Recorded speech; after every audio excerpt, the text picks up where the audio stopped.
Good morning, everyone. Apologies for no music. I was just saying that unfortunately, my big plan to have music every day didn't really go off so well because for whatever reason, Google Meet decided that it didn't like music. So, yeah, we are going music free today, but I'm excited to be here anyway for our best of the week recap. And it's really nice to see some familiar faces as well as some new ones joining. So today, my goal is for you to walk away with a survival guide to busting stress so that you can actually enjoy your holiday season. And I also wanted to give you some tangible things to do when stress gets a little bit higher so that you can hopefully bring them down and feel calmer in the moment. And for those of you who haven't been following along this week, we've had a Love Actually theme in honor of the film's 20th anniversary, and also because it's my favorite Christmas movie. So I'll be dropping in some references to the storylines of Love Actually, which will hopefully be helpful if you've seen the movie, but I know not all of you have, and that's okay too. All right. So I am going to share the link for the Google Meet in the Facebook chat, just in case anybody would like to join from there. So this workshop was created because I know for myself at least, and probably for a lot of you, that life is really busy and somewhat stressful a lot of the time. And then once December hits, everything seems to get a little bit crazier. And whether that's because of work or relationships or changes in your family dynamics, then you're just constantly feeling overwhelmed and kind of rushed about how much you're doing every day. There is a lot of research that shows that the holidays are associated with an increase in burnout, depression, as well as behaviors and social isolation. So today, I'm going to give you the best of the best from this week, and that is your survival guide for how to beat stress over the holidays. In this training, we'll go through the neurology of stress, how it affects you even more during this busy season, and then give you practical tools that help to create nervous system resilience. My goal is for you to not only survive, but thrive during the holiday season. And we're going to do this by establishing a practice to boost your resilience and take care of yourself so that you can enjoy deeper connection with your loved ones and start the new year feeling refreshed and excited.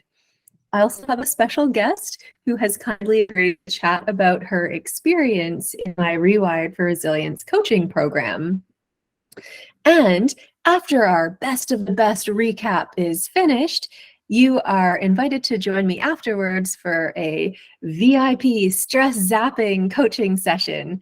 So if you're going through any particularly stressful situations right now or have any questions, be sure to stick around and we'll talk about how you can zap them away before the stress of the holidays sets in. Just a bit about me in case I haven't met you before. My name's Charlotte, and I'm a physiotherapist and health coach on Vancouver Island in British Columbia.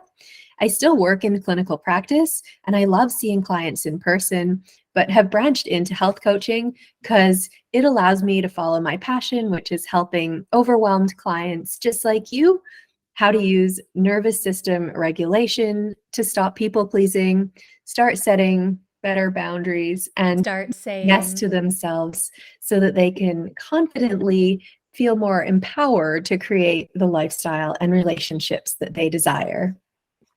Welcome. And if you are in Google Meet and you would like to chip in, I would love for this to be interactive. You're welcome to raise your hand, type in the chat if you have any questions, or just unmute yourself and say whatever you'd like. So with that, I would like to start with a poll question and then a check-in. So our poll question is, now that we're officially into December, how's everyone feeling about the upcoming holiday season? Are you A, ready and excited? You love December and everything about the holidays. You're getting your tree, you're organizing decorations at your house, you're attending work parties and social events every weekend until the end of the month. Anyone? Any A's? If not, what about B? You're feeling okay. There's some obligatory events that you're not thrilled about going to, but you know that eventually this month will pass, your credit card bills will start coming in, and you'll eventually get them paid off and it'll be okay.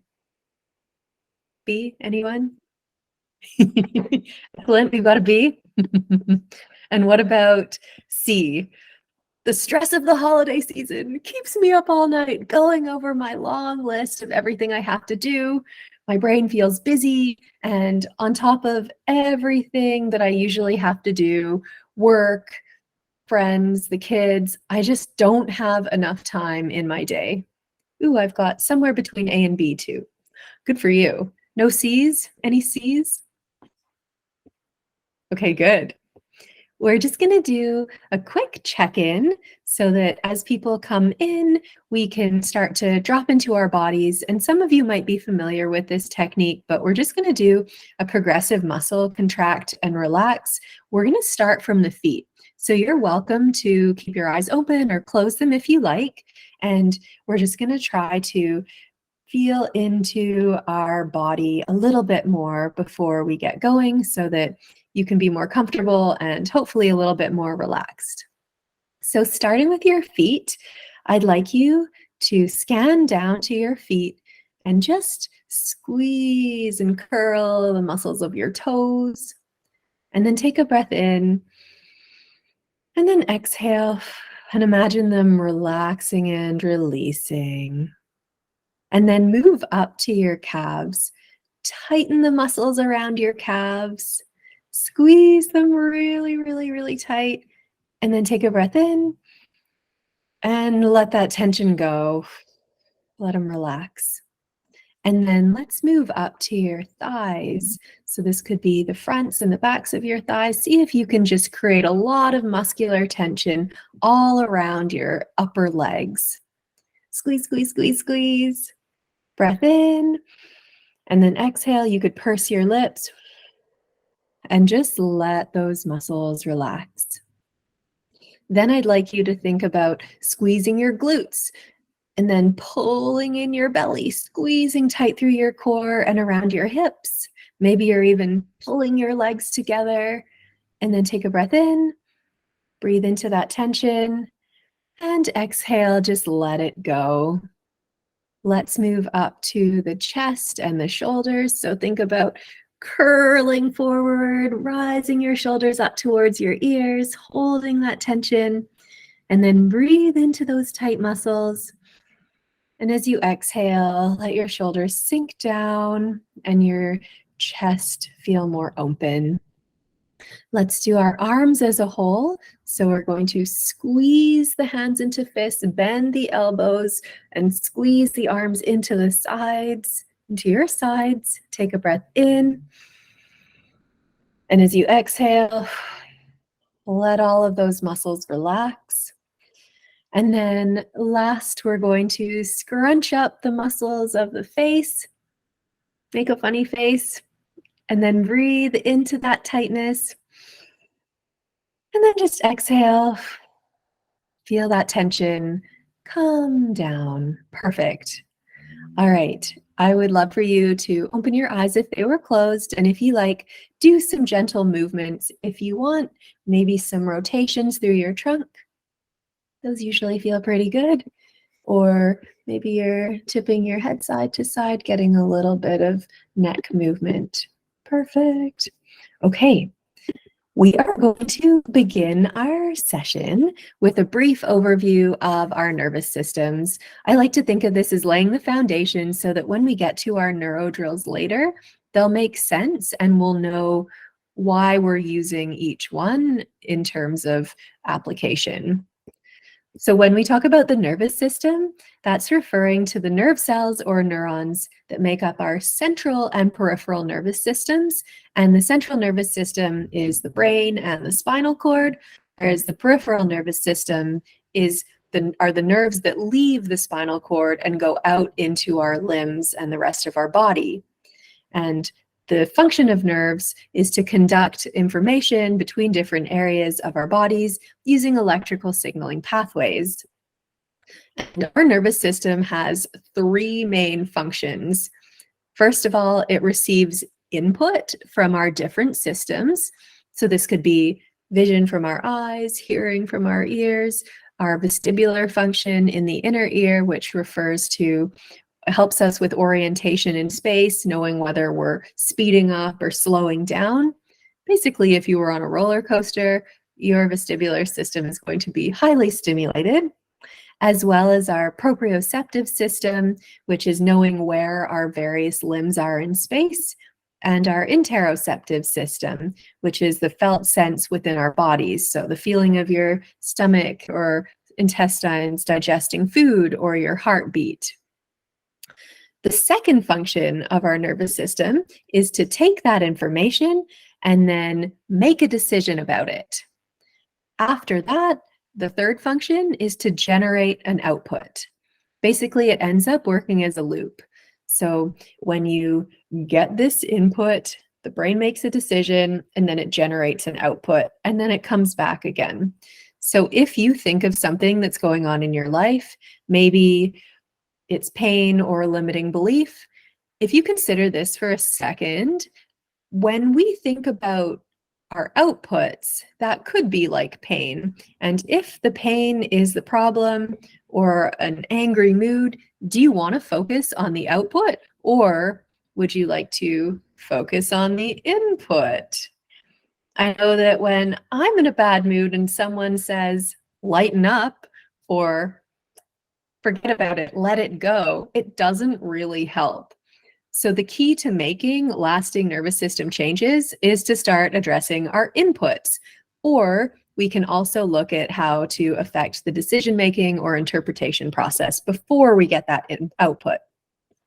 Usually going back to the input is the easiest option, because you're forcing the brain to go through a different level of interpretation, and that means it can't use the same filters as before, and therefore has to make a new output. So by performing these three main functions, getting input, making a decision, and then producing output, our nervous system is able to achieve its goal of keeping us safe and ensuring our survival. And because you are all here with me today, despite any stress in your life, your nervous system has been successful in achieving this goal because you're here. And now, in terms of the different parts of our nervous systems, we're going to focus on our autonomic nervous system in terms of our fight and flight responses. So our sympathetic nervous system is associated with our fight, flight, and freeze responses, whereas our parasympathetic nervous system is more associated with the rest and digest functions. And we tend to have this assumption that our autonomic nervous system is involuntary. Like these are the branches of our nervous system that help us to breathe, allow our heart to beat, and allow our various organ functions to go on beneath our conscious level of control. But there are some functions that we can override, and that's what we'll be doing with one of our neuro drills later when we look at breathing. Basically, our autonomic nervous system is there to protect us, and it doesn't care if we're experiencing real threat or not in our lives. It can be triggered by both real as well as perceived danger. And when the system gets triggered, these cascades of hormones like adrenaline and cortisol, which are our short and long-term stress hormones, help to release fuel stores in the body, which is glucose, so that we can be primed for action and our muscles can be ready to go in the face of a threat. And this is great in the short term. This is how we survive. But obviously, over the long term, chronic cortisol exposure is not great for our health. And the part of our brain that's responsible for triggering this threat response is located in our old brain, or our lizard brain. And Dan Siegel has this model. He calls it the thumb model. So if you take your hand and you bring your thumb into your palm and make a fist over it, the thumb curled into your fist is the old brain, or the lizard brain, And that's where a structure called the amygdala lives, which sorts through all of that incoming information like smell, sight, sound, touch, taste, in order to look for danger. And when it perceives something that is dangerous or threatening, it initiates other brain activity, and then we get our sympathetic responses, as well as inhibition of the front part of our brains, this outside cover, which is where we need to be when we're making decisions and thinking rationally. In Love Actually, we have a number of storylines to follow that are quite stressful. The first of which I think is when Colin Firth's character Jamie gets home and he has left for work because his wife was sick, and then he comes back and catches his brother and his wife together having an affair. And so he kind of flees after that, goes out into the countryside to write this book.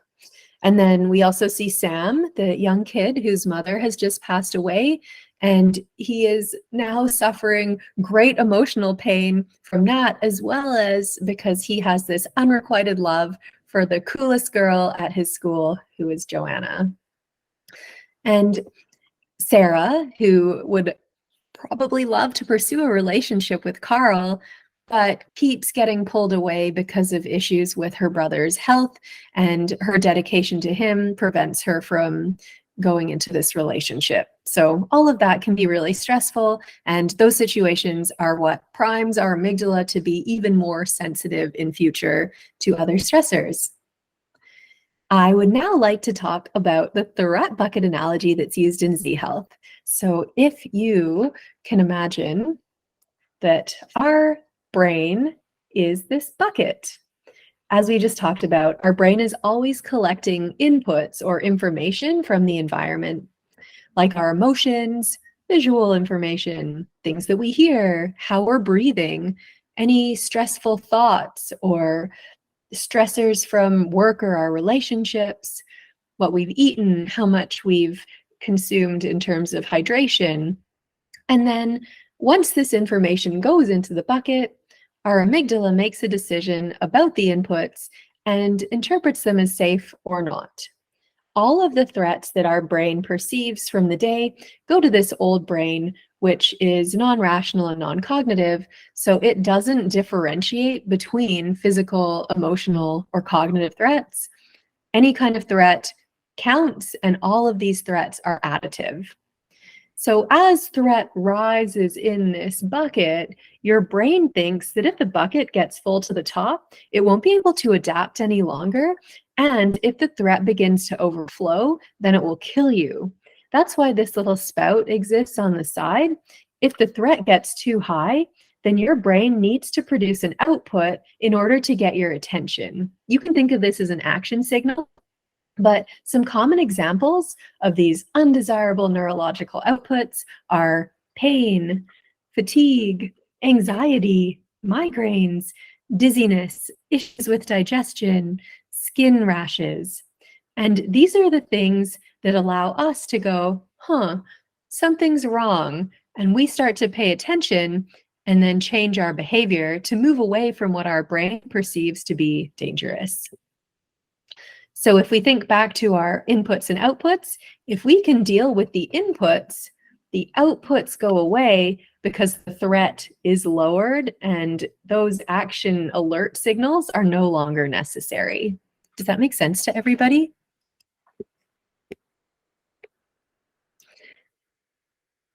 I'm curious if you're interested in sharing, if you have any undesirable neurological outputs that come to mind when you think of stressful times or things in your life.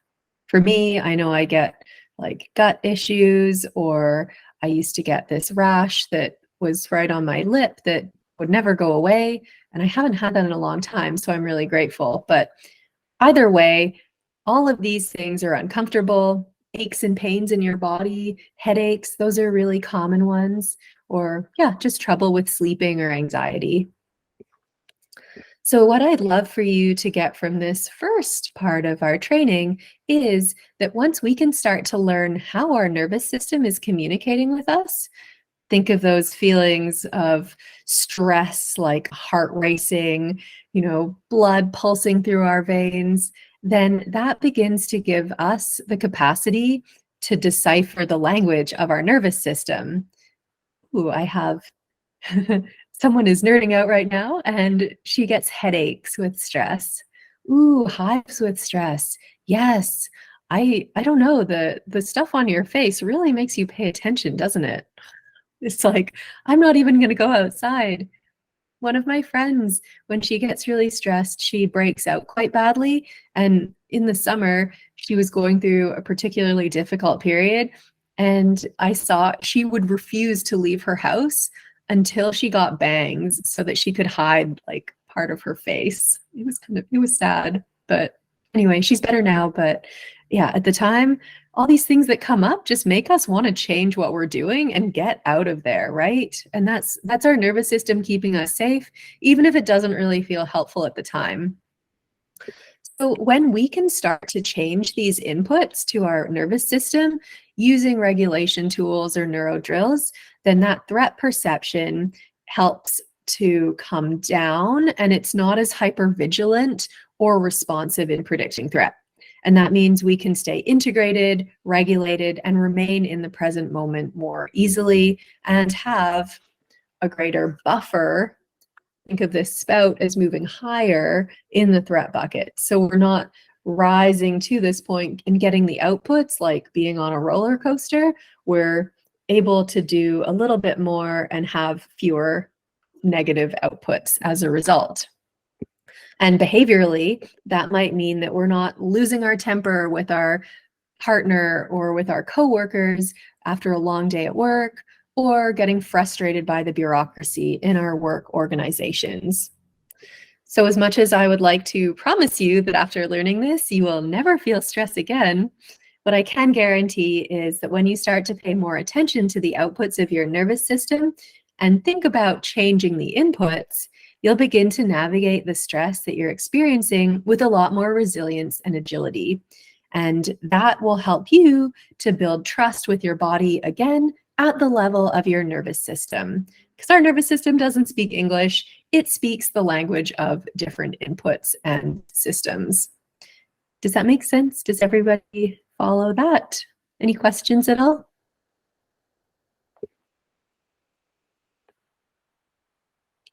Sounds like we're doing well. Excellent.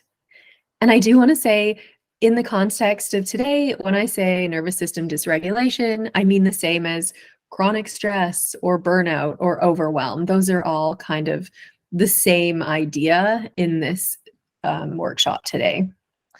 So when we start to get into a more protective trauma response to help survive against these threats, our fight and flight responses are associated with more of an upregulated or sympathetic state.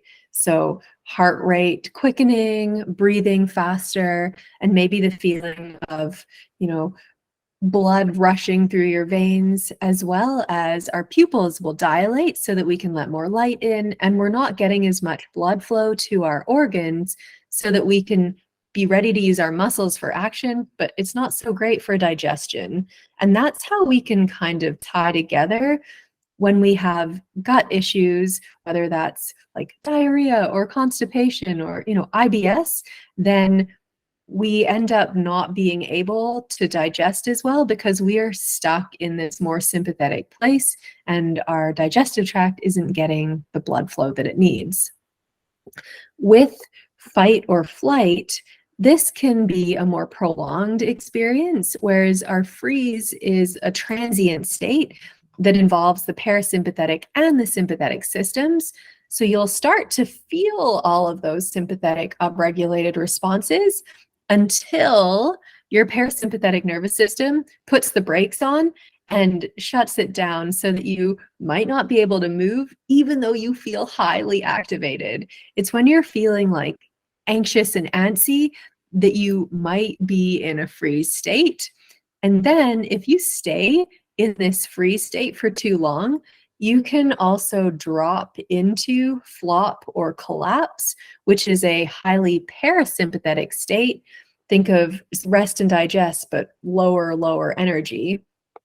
So if you imagine an animal that's being caught by a predator, and the predator, let's say a cat chasing a mouse, the cat has the mouth in its teeth, the mouse, its nervous system is like, oof, okay, this might be the end. And it goes into a flop or collapse state so that it prevents the animal from feeling pain, likely before it gets eaten by the cat. And this parasympathetic state is also associated with things like dissociation or passing out or going limp, like fainting, falling onto something. So that's how you would kind of distinguish between fight, flight, and then freeze and its associated responses. Then after the danger has passed, we can see a transition into the fawn response. And this is a behavioral adaptation in which we attempt to placate somebody else by creating social connection, even though we're still activated in a threat response.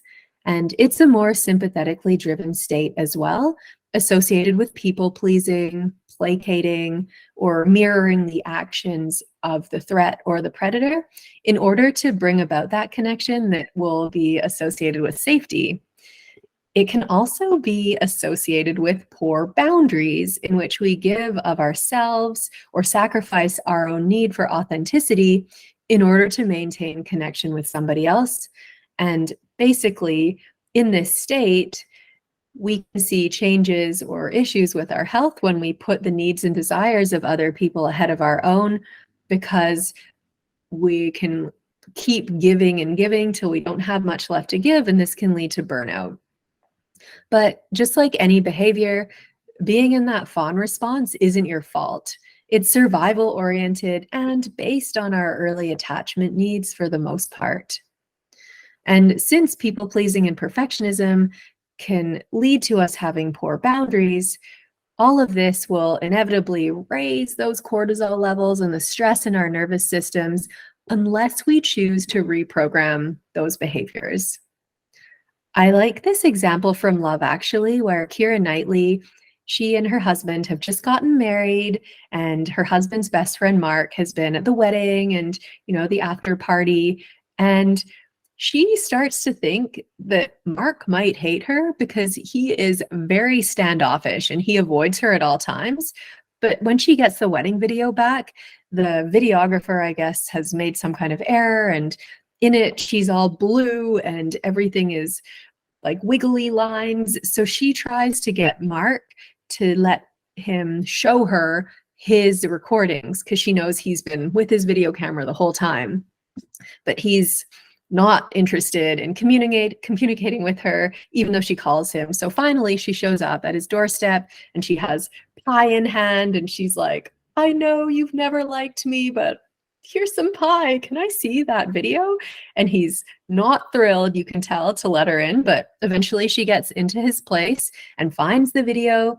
And then she watches the footage and realizes, after the video being zoomed into her at all times, that Mark has a huge crush on her, and he flees the scene.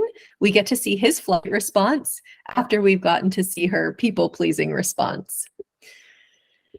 And then, yes, there's that whole thing with the signs after, but we're not going to get into it. I would love to know if you have done anything recently that you didn't want to do because you were afraid to say no, and whether that might have been at work, maybe with your kids or in your relationship. And if you had any fear or resistance around that situation where you were like, oof, I don't actually want to do this thing, but I'm going to do it anyway. Because when we feel that resistance, that's a good sign that our amygdala is sensing threat and the level in your threat bucket is starting to go up. And maybe it's not right away, but the outputs from that happening might be like frustration or anxiety, or maybe you get more of a physical manifestation like a headache or muscle soreness or even insomnia. Maybe you keep turning over that situation in your head later. And Gabor Mate talks about how we all have this tension between our competing needs for attachment and authenticity, and how authenticity is our ability to be true to ourselves and to shape our lives from deep knowledge of ourselves, and how sometimes we end up sacrificing authenticity to get our attachment needs met. And this is where we get the people pleasing and the boundary violations of ourselves and others. So if you like, actually, you might need a couple things here. If you don't have something nice to smell, please go and grab a scent. And if you have a piece of paper handy, that would be great. You could also use your phone if you wanted to. I just thought we would do a really quick exercise so that we can see how our boundary setting might be around this time, whether that's the holidays or just in general. So if you have something to write down stuff on, go ahead and make a list of things that you feel you should be doing. And that can be today, it can be around the holidays, or just weekly tasks that you have going on. And you're welcome to share them in the chat. For me, my tasks today are, do a Facebook Live, go live, figure out the recording, edit the recording, post the recording, and then hopefully get a run in and also get to catch up with some friends. So that's what I've got going on. After you write down these things that you feel you should do, and they can be related to anything, as I said, I would then like you to star the things on your list that you actually want to do. And you may notice that those things are probably not going to be every item on your list. So the starred items are the things that your subconscious mind aligns with your values and sense of self. I would suggest you look at what remains on your list, and sometimes these are responsibilities that we just can't get out of, like going grocery shopping or paying our bills. Whereas others could be what our subconscious mind thinks will keep you safe or part of the herd. And that might be like saying yes to working extra shifts or signing up to volunteer at a Christmas concert when you don't really have the time to do that, but you don't want to look like a bad parent. Does anyone have stuff on their list that they would like to share?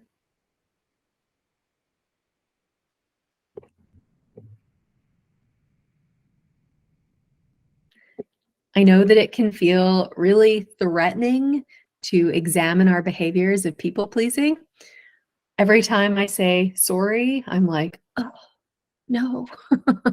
But it's so ingrained. It can be really hard to turn these things around. They're second nature sometimes.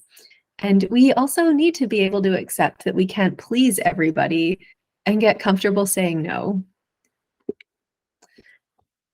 And the way that we respond to stressful situations, whether that's going into a fight or, fleeing the scene or people pleasing, there is no shame around our responses. All of these reactions are based on our previous experiences, and being stuck in a more heightened or sympathetic state definitely isn't a bad thing. We need to be able to feel alert when we're going to do challenging things like assessing or treating clients, or standing up to deliver a presentation, or heading out to the ski hill on a winter weekend. Those are times when we wouldn't want to be drowsy or relaxed. Then again, we do want to be able to shift into our parasympathetic state before we go to sleep, or when we're sitting down to have a nice meal with friends or family. So overall, the goal is to be able to have that flexibility to navigate between the different states of our nervous system without feeling like we're getting stuck anywhere we don't want to be. And this is a really important but also trainable skill that lets us take charge of our stress so that we can start to put our focus on the things in our lives that are the most important to us. And I've got some feedback. Coffee with a friend, go for a walk, enjoy some solitude, pay bills, laundry, clean, kitchen. Yes, good for you. Are all of those things starred on your list? How about the paying the bills and the laundry? I know when those items are on my list, I'm like, ugh, adulting. Okay. Necessary evils. So we're just going to discuss quickly what the vagus nerve is, and then we'll get into our neuro drills. Who here has heard of the vagus nerve? Anybody?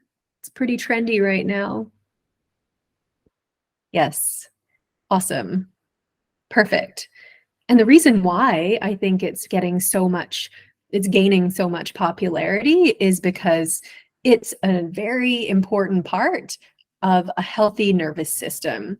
It's a key component of being able to regulate your stress response. And 75% of our parasympathetic system, that rest, digest, and healing state, is made up of the vagus nerve. We need to have this nerve working well in order to move between those activated states into those lower, calmer states. When we don't have well-functioning vagus nerves, we can get a lump in our throat, or stage fright, or tightness around our necks and chests, the feeling of our heart racing. Whereas if we have a strong vagus nerve, we can have really good presence. It goes down from the brain to the heart and the vocal cords, as well as to the gut and to the cervix in women.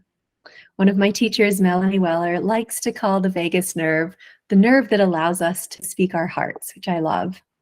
And that ability to express ourselves ties into boundaries in a really big way. So we need our vagus nerve to be functioning in order to set good boundaries, because it can counter the disengagement and disconnection which occur with burnout. And I know for me, that's really important as someone who works in healthcare.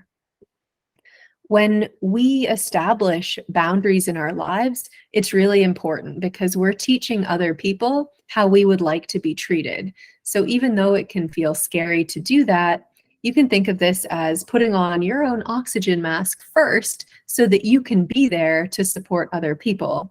It's not selfish to prioritize your self-care and your needs, because if you don't, you're not going to be able to be there for the other people in your life. So before we get into our drills, I'm curious to hear what kind of activities or tools are you guys using at the moment to help decrease your stress? Drop them in the chat. Does anyone do breathing or breath work, yoga, meditation, any kind of exercise, getting out into nature, any other stuff that you like?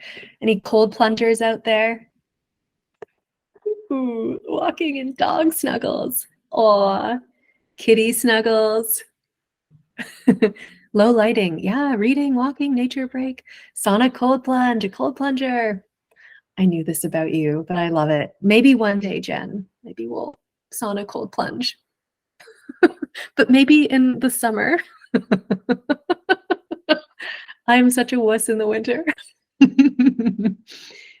I know that there are some of us who have tried to do quieter practices, and I definitely count myself in this category. Things like meditation or reciting mantras. Oh, playing with your puppy. Amazing. Is anyone else like me and has tried meditation or sitting there and saying a mantra over and over again to try to calm a busy mind, but it makes it really hard to sit still and you're just like, oh, what else should I be doing right now? And then you go and you do something else, and then you forget that you were doing a meditation, and then you come back and then you can't sit there anymore. And it feels like you're failing at it. Well, there's a reason for this. And that is because it can be really hard to get to that lower resting state when you're up here and you're stuck in the activated place. Oh, I've got some other comments. Hiking, kitty snuggles, kitty snuggles, Christmas movies with my kids, yoga, coffee with friends. Love it. Thanks. Thanks for tuning in there, Morgan. So today we are going to learn how you can tell whether your healing practices are having a positive, neutral, or negative effect on your nervous system with our neuro drills. And these techniques are based on the principles of functional neurology. We'll be targeting different areas of our brains and nervous systems and using objective measurements to find out whether we're getting the desired outcome. So let's begin by learning how to assess the impact of these drills or these different techniques. And you can use these for the other things that you're doing. We're going to start with a couple range of motion assessments. And what I'd like to do is have you try each of these movements a couple times, just so that you can make sure that you're warmed up and getting into the range. And if you are sore or stiff in any of these areas, please just skip the movement and don't go into pain. Other things to watch for: if you're getting any kind of nausea or dizziness, pull back from that too. We don't need to go there. Those are outputs of an unhappy nervous system. Meditation took me a lot of practice. I have a hard time sitting still. The environment needs to be just right. Let's see. For those of you who have a hard time sitting still, we'll see if one of these drills, when we get into burst breathing, helps you, if you start with that, to then sit still after. I would be curious to hear afterwards. So let's start with our neck rotation. I'm just going to get you to look side to side. Imagine you're in really good posture, sitting or standing up nice and tall, just turning your head right and left, seeing what it feels like and noticing how far you can go. And then we're going to look at our shoulder rotation. So I'm going to make this kind of hangman position here, and then I'm going to rotate internally and externally. Ideally, my upper arm stays horizontal, and then we're looking at the position and the angle that we can get to on each side. So we're just taking note of each side individually, and then bring your fingers together, pointing forward. You can sit or stand, and then rotate your trunk from side to side, and just see what you can point at as you get to the end of your range here. And just make a note to see if that changes as we do the drills. So the first thing that we'll do is called burst breathing. And we're going to see with this drill, we can do our assessments and then reassess right away to test whether the drill's working, because our nervous system's response to the right kind of input is lightning fast and systemic. So that means if we're able to activate any part of our nervous system and get a shift towards that parasympathetic side, we will see a change in muscle tone right away, which should increase our range of motion for the most part. There are some exceptions. Say somebody has a connective tissue disorder or is extra flexible for whatever reason. Sometimes safety in the nervous system actually will mean decreasing our range of motion so that we are moving closer to stability. But you might notice that even if your range of motion doesn't increase, it might feel easier to move through that motion, or you could have a reduction in stiffness. And those also count as positive responses. A neutral response is going to mean that our movement stays and feels the same. And a negative response could be a reduction in range of motion, maybe discomfort moving through range, or protective outputs like dizziness or nausea. And if we get negative outputs, then that means we need to alter the dosage of our drills by playing with things like the number of repetitions, the intensity, or the position of our bodies. So if you don't have a positive response to a drill, that doesn't mean that there's anything wrong with the drill. It just means that we have to learn how to regulate using the right dose. Like you wouldn't take a whole bottle of Tylenol for a headache. You would probably take 1 or 2 pills. So dosage here matters. Okay, so for our first drill, let's actually start. You can be sitting or standing, it doesn't really matter. And as I alluded to earlier, even though our autonomic nervous system functions are largely out of our conscious control, there is an exception with breathing. So with breathing, we can take back control of our respiratory mechanics, even when we're activated into a stress response. And that means that if we're in fight, flight, freeze, or even fawn, we can start to, come out of this old brain back into our higher order thinking and reactivate our breathing so that we can then tell our nervous system it's okay to be calm and less activated. So if you have a runny nose or anything, you might want to grab a tissue because this one can get a little bit snuffly. This is also a fantastic drill if you're experiencing anxiety or pain. It is also a fast and shallow breathing technique. We are not doing diaphragmatic breathing. We are trying to move the air from our nasal passages about to our collarbone. So don't think of like expanding your lower ribs like a balloon or an umbrella. That's not the goal here. We are going to do a couple different movements. So there's going to be a puff through our lips. Practice that a couple times with me. And then a sniff through your nose. So we're alternating between a puff and a sniff, a puff and a sniff. However, I want you to start slow and see if you can increase the speed gradually. Essentially, we don't want to go for too long, probably 8 to 10 seconds at the most, and maintaining coordination is really important because we don't want to develop air hunger or feel dizzy as we're doing this drill. So what I'd like to do is just start slowly so you can get the hang of the coordination. Puff, sniff, puff, sniff. And then as that feels easier, start to bring up the speed without losing the coordination. So let's see if we can do that.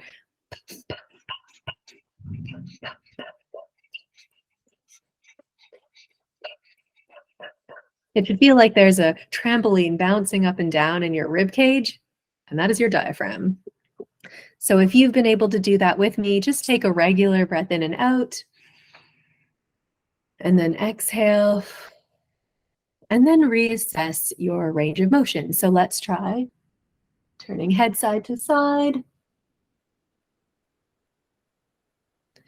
We'll do our shoulder internal and external rotation. It's easier for me. And then reaching your arms forward and rotating your trunk. All right, how did you guys do? Who got a positive response? Anybody? All right, one positive response. And sometimes this one takes a little bit of practice. Honestly, the coordination part can be a bit tricky, as well as if you have a cold, it's not the easiest one to do. No change. Okay, positive over here. So with no change, we might not have done it for long enough, or it might not have been fast enough. So those are both factors that can affect the efficacy of that drill. So you're welcome to try that again a little faster or a little bit longer and see how you do. I tend to use this drill if I'm feeling kind of pent up energy or feeling a bit antsy, or if I'm stuck maybe at work and I have this built up energy, but I'm not able to go for a walk or for a run, and it helps me to feel better fast. And then when I'm feeling a bit calmer, that's going to enable me to do something more like a meditation or maybe a yoga class where I need to be calmer and more focused inwards. So that would be something that you could try if you do have a hard time sitting still with a meditation or something. All right, feel free to drop any questions into the chat as we go along here. But for this next drill, we are going to need something nice to smell. I've got some essential oil, but you could grab lip balm or coffee beans or whatever. Maybe you have a nice warm beverage in hand that smells good. So grab your scented something, and we're going to do our sense of smell drill, our cranial nerve 1 reset, so that we can assess how changing our smell input affects the outputs of our nervous system. So go ahead and hold your item with your index finger free so you can cover one nostril. We're going to test one side at a time. So all I want you to do, eyes open or closed, is just tap gently along the side of one nostril and breathe in that scent as you do it. Now I know you all chose what you were smelling, but if you didn't know what you were smelling, would you be able to identify the smell? I want you to ask yourself that. And then the second question is, how intense is this smell on a scale of 1 to 10? 1 being, I can't really tell what it is, and 10 being, it's obviously lemon. Go ahead and take a breath in and out, and then try your reassessment.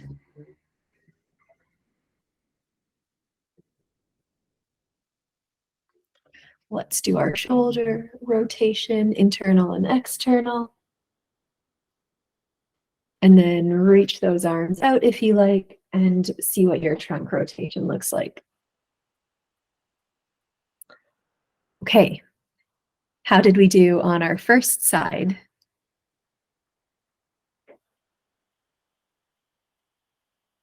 For me, I just did the side that usually helps me more first. So we'll see if it's different in our second go around here. No change. Negative. Okay, let's try our other side. So grab it, your essential oil or your scent in your other hand, plug the other nostril, and then start tapping up and down the other nostril, the open nostril. Ooh, I've got a positive. Excellent. So you're just taking some nice deep breaths in of this scent, and you're asking yourself, would I know what this was if I hadn't chosen it first? And how intense is this smell on a scale of 1 to 10? Sometimes what I find is that on the side that you don't have as intense of a smell, then the response of the drill is more positive. So we're just tapping and breathing for maybe a few breaths or 15 to 30 seconds, then take a breath in and out. And then we'll do our assessment. So let's try turning side to side through the neck. And then rotating through the shoulders. Yeah, see, this side's not as good for me. Don't like the right side. And then reaching your arms forward, and rotating.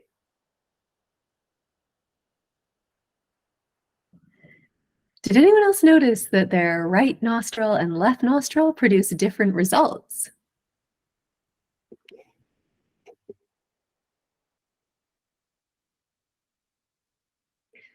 As we move on to our third and final drill, this one is called vocal toning, and we're going to use it to help activate our vocal cords as well as the vagus nerve. Ooh, left was better for me. And then here in the chat, positive for right nostril. Okay, so isn't it interesting to see how this is maybe more information than you might want to know, but if you're using scent as an input on the left nostril, it's activating the left side of your brain, and the right nostril is activating the right side of your brain, whereas the other senses tend to cross over to the opposite side. We are using smell to activate the ipsilateral hemisphere. So yeah, just a little fun fact for you. As we get into our last drill, if you are somewhere where it's not really that great to sing or say anything out loud, then put this one in your back pocket to come back to later. So we're going to do some vocal toning here. And again, we're using this drill to help stimulate our vagus nerve and our vocal cords so that we can hopefully move into a more parasympathetic state. A positive response here is not only going to look like potentially a change in your range of motion, but also you might notice that your voice gets lower, or you might start to salivate or yawn. Those are all sympathetic response. Those are all parasympathetic responses too. So what I'd like you to do, if you can, is hum or make a sound as low as you can, and then move up the scale to as high as you can. And then when you're doing that, you're going to look for notes that are hard to hit and see if you can slow down, smooth out, and focus on those sticky spots. And we're going to try that 3 to 5 times. So let's see if we start with either a sound. You could make an om sound if you like. I find that that's really nice when you're doing yoga, as this really resonating sound. So I'm just going to go and then come back down. For me, I apologize in advance. I'm going to practice the sticky high notes. So we're going to focus now on the parts that are hard for you to get to and slow those down and see if you can make it a little smoother sounding. Mm.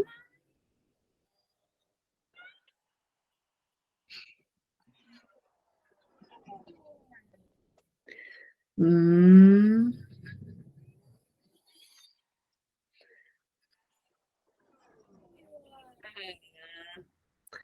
All right, that's probably good for me. You're going to finish up there and then take a breath in and out. And then try your range of motion again.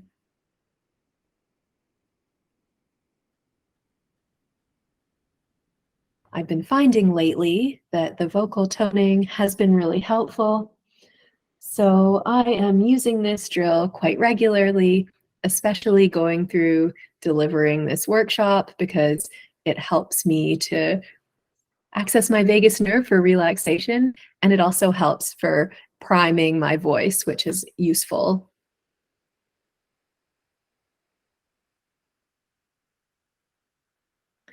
How did you guys like that drill?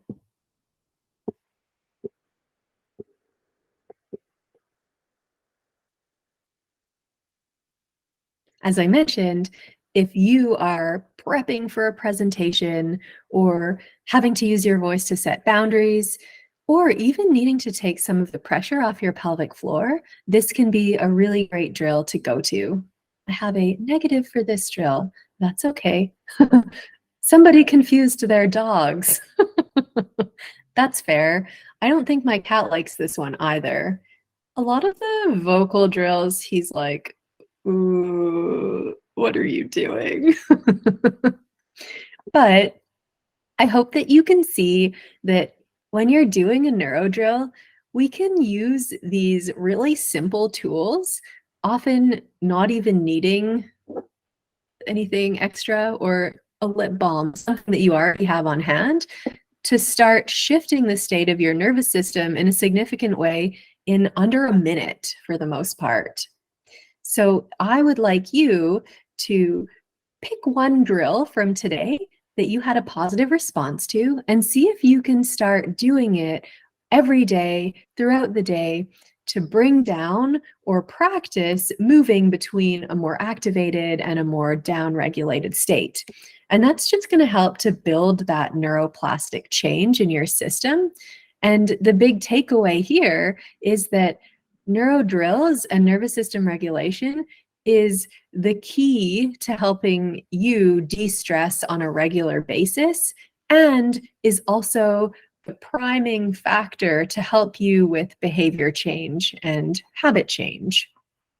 So even on the craziest day, my hope is that you can create your own little bubble of calm in under a minute.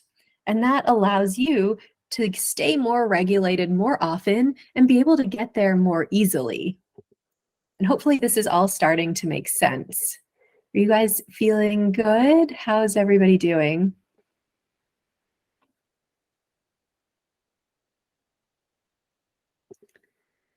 So for those of you who are ready to not only understand the connection between behaviors like people-pleasing, perfectionism, not having great boundaries, but to ultimately take action and gain a sense of control over the stress in your life so that you can truly enjoy busy periods like the holidays, I'm about to introduce something exciting. Would anyone like to hear more?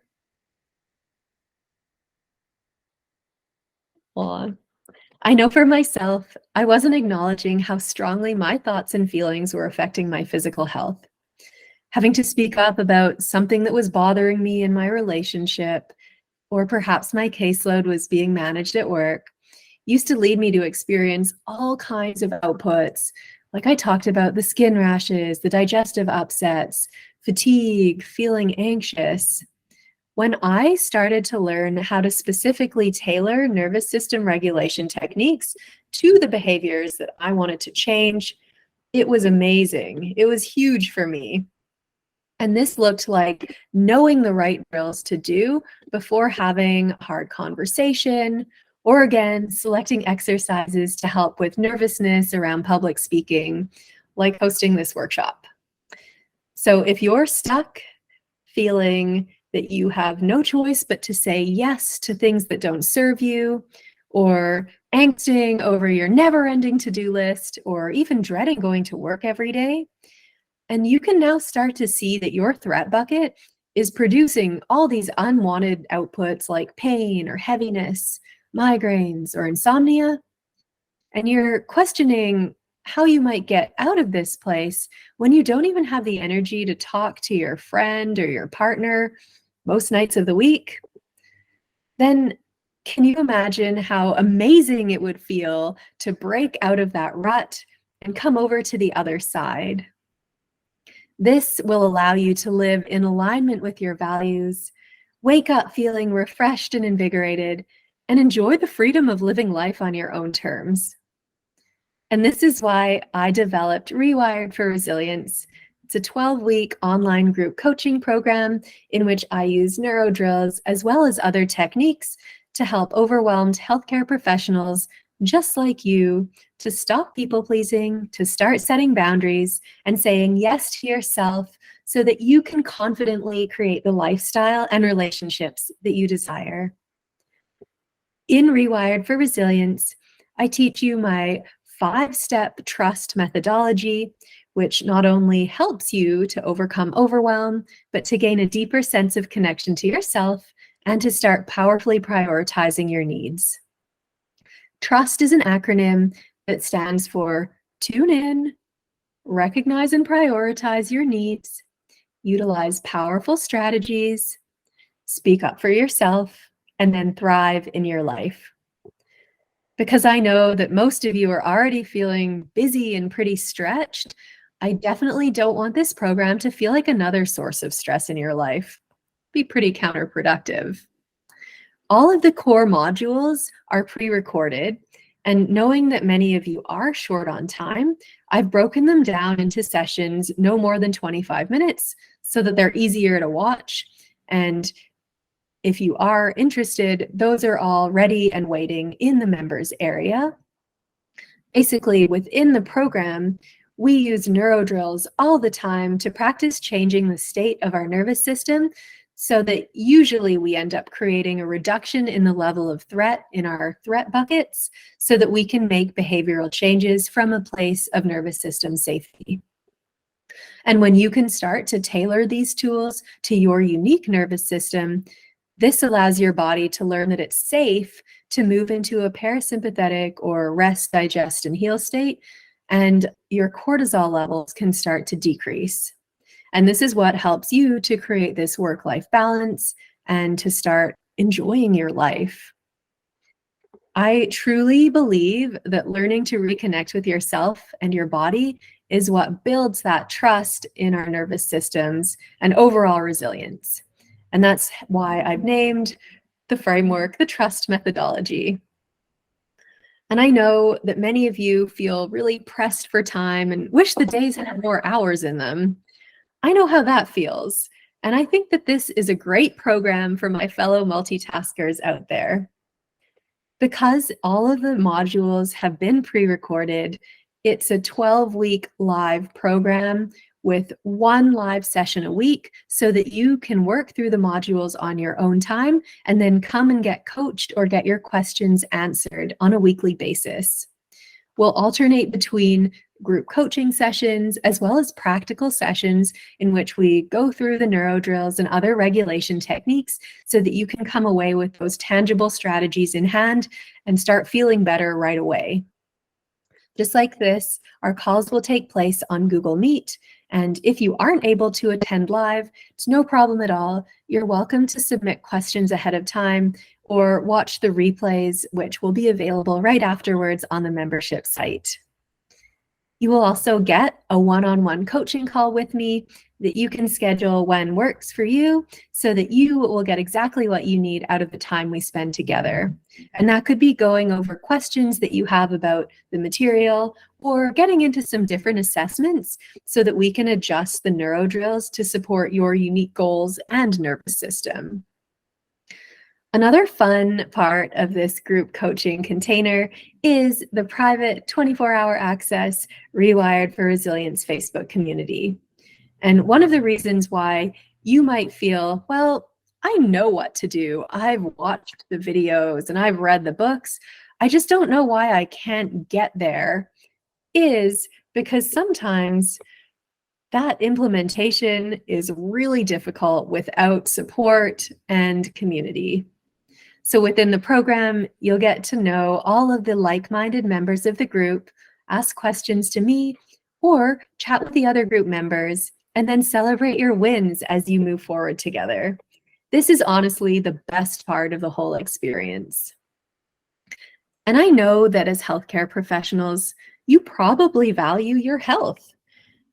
I know that we don't always put ourselves first, but this is something that you could learn how to do and model for the other people in your life. I would also like to say that learning how to regulate your nervous system has a huge spillover effect on all different areas of your life. As we connect that mind and body better, then you can become a less frantic and more grounded partner, a better parent and role model for your kids, a more compassionate and empathetic practitioner to your patients or clients and colleagues.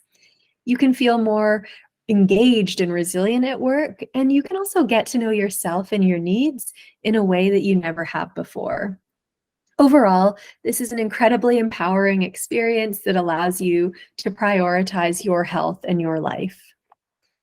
And if you're curious, when you join today, you will instantly receive bonuses. Today, you will get $300 off the normal price of the program. And if you're one of the first 3 people to enroll, you get an extra one-on-one coaching call with me so that we can, again, tailor the program to your needs even more specifically. And it's also really fun just to see how everybody's doing. And sometimes it's harder to share in a group setting, but I'm always available as well if you wanted to email me or send a message.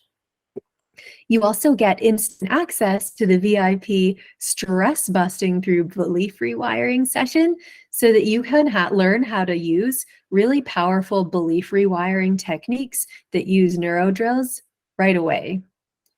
And if you join by next Wednesday, which is December 6th, you'll receive an invitation to my live holiday serenity session. I'm really excited for this one because we are going to be going through all of these amazing, soothing, calming nervous system drills that will help with sleep, as well as that sense of overwhelm that builds up, particularly around this season. And it's going to be held live, but again, if you can't make it, there is always the replay. It's going to be designed to help you feeling refreshed and recharged through the holiday season right into the new year. So you're probably wondering, how much does this all cost? And if I went back and added up all of the programs and courses that I've taken over the 10 years that I've spent working as a physio, I would say the overall investment that I've made in my learning is close to $100,000, if not more.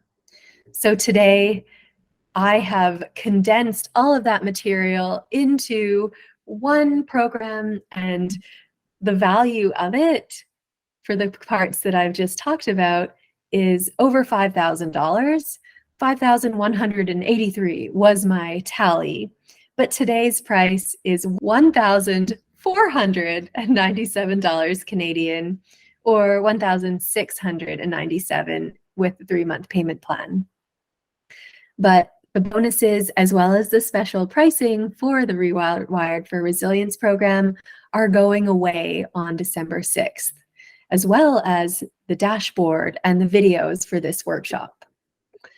So if you're ready to bust stress and overwhelm and gain a deeper connection to yourself with a group of like-minded women, I would love for you to join me for a transformational 12 weeks in Rewired for Resilience. But honestly, this has to feel like the right fit for you. So if you're not sure, or if you have any other questions, I am more than happy to chat, and I can put those links into your comments here so that you can get a hold of me. And I have a special treat for those of you who are interested. Alma, one of my Rewired for Resilience clients, has kindly offered to join us to share her experience. And she's also an expert in functional neurology and would be happy to answer any questions that you have about the program or neuro drills. So I'm happy to hand it over to Alma. How are you doing, Alma? I'm doing good. I'm always amazed at how well you're able to compartmentalize all this complex information into easily digestible bits. Like, you're just amazing at doing that. It's a little bit about me. I mean, I don't know how many of you can relate, but when you have a business of your own and you're trying to juggle those responsibilities with family. I have 2 kids, 2 dogs, a husband, it just gets really crazy. And I am very busy, and actually during my time with Charlotte doing the program, I often wasn't able to get on video, but I was able to log in via phone while I'm driving kids from place to place.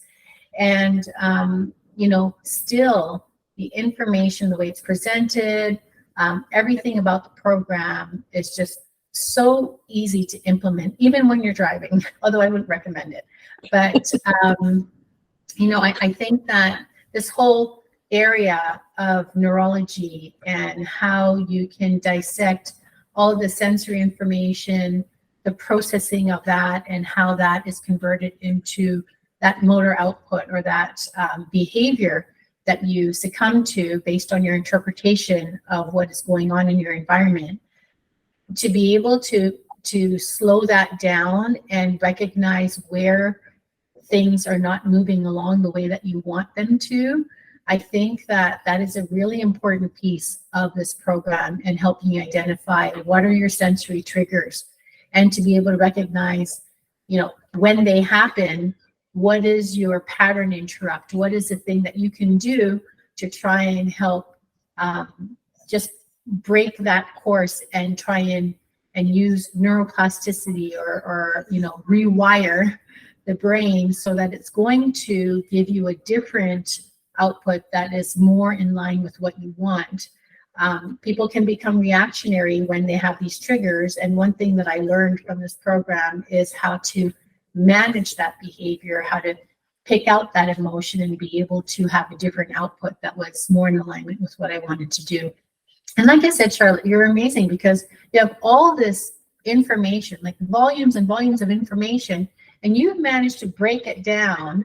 And this next group is actually going to have an even better time at it than I did. I'm so happy with it, but they're going to have an even better time because you've actually compartmentalized them into 25-minute chunks, and they can get in and watch it at any time. So I think that's a real bonus with everything that is now available to the participants. And the price is just, it's not even an issue, because you will notice differences in your life that will bring that money back to you so quickly, because you're just going to be more productive and you're going to see the value of that. And when you break it down, it works out to be very reasonable in terms of a weekly or a monthly cost. You can easily recoup that. And in fact, you'll probably double or triple your investment if you use all the tools that are being taught to you. So I wouldn't even be concerned about the price, and maybe use a payment plan if that's one of the things that you want to try. And that's really nice that we have that available, so you can break it up, especially over the Christmas holidays. And then I also wanted to say that 2 more things. these drills that Charlotte is talking about, they're not like half-hour drills. Like just like you noticed right now when you're on this call, like it takes maybe 30 seconds or a minute to do a drill. So learning them and figuring out when to apply them is probably more difficult than actually doing the drills. But once you find 1, 2, or 3 of them that really work for you, that's your go-to in every type of stressful situation that you might be in. And so just being able to work with Charlotte and having her walk you through which drills are going to be most specific for you, I think that that's really invaluable, because then you don't have to take all the information, figure it out yourself. She's actually compartmentalized it so that it's easy for you to take just a few seconds, do a couple of drills, reframe things, and then move on. And then also the support and community that you talked about, like that is so nice to know that there are other people that are going through this, and you can talk to them and really understand that you're not alone in this process. Everybody feels this, and it might be overwhelming at times, but you can talk out what your concerns are and be able to learn from each other as to what things have helped other people, and then you can try that as well. So I think that, that's really important. And one of the things that I really valued, and I'm talking a mile a minute here because I don't know how much time you have, but one of the things that I found most valuable is my one-on-one coaching with Charlotte. So while she's providing all this information and giving you the drills and giving you an opportunity to do some group coaching with everybody else that's in the class, you also have this precious time to work with her individually. And I think that was probably the most valuable for me, because in my head, I know I have priorities. We all know it. We know that we have to do A, B, and C in this order, and that's what's going to get you all that information, or all your stuff done. But are those priorities in alignment with what you biologically need to do for your stress levels? And to be able to make that connection and not just know about the priorities in your mind, but actually to have actionable steps to figure out where you need to go. So that's what I think that we need to focus on, and what's really a great thing about the program. So that's my 2 cents. Thank you so much. That was really helpful. I know that, it is hard for people who are busy all the time to think about squeezing another thing into their days. So I appreciate that you shared your experience. You were in the car, you were driving kids to different places, and it was still possible for you to get something out of it, even in your busy life. So I think that that's a good thing to note, because otherwise I know it can be a bit of a hesitation for me, at least. Yeah. So I really appreciate you coming on. Thank you again for doing this. And I appreciate it. Thank you for sharing all this information with me. I'm going to use some of this for my practice too. Yeah. Oh, I'm happy to hear that. And as we get ready to transition into our laser coaching stress zapping session, I just wanted to let you know that I will not be streaming this into the Facebook group. So if you would like to join us in the Google Meet room, I'll drop the link in here into the chat. And then if you have any stressful situations that you're not sure how to deal with, or any questions have come up, you're welcome to join me here so that we can start to zap that stress away. And if you would like the full filled-in holiday survival guide workbook from the whole week, you can type trust in the chat and I'll get it over to you. If you are not able to join us, then thank you so much for coming and taking part in this session today and over the week. I've really enjoyed getting to know many of you and truly appreciate you spending this time with me, especially because it means that you are taking the first step to prioritizing yourself, which is huge, and that can be really difficult to do sometimes. You've also been amazing with your participation in the group, getting to the homework and just commenting. I am so grateful to all of you, and I hope you all have a wonderful holiday season and an amazing weekend. Sending you all so much love and gratitude.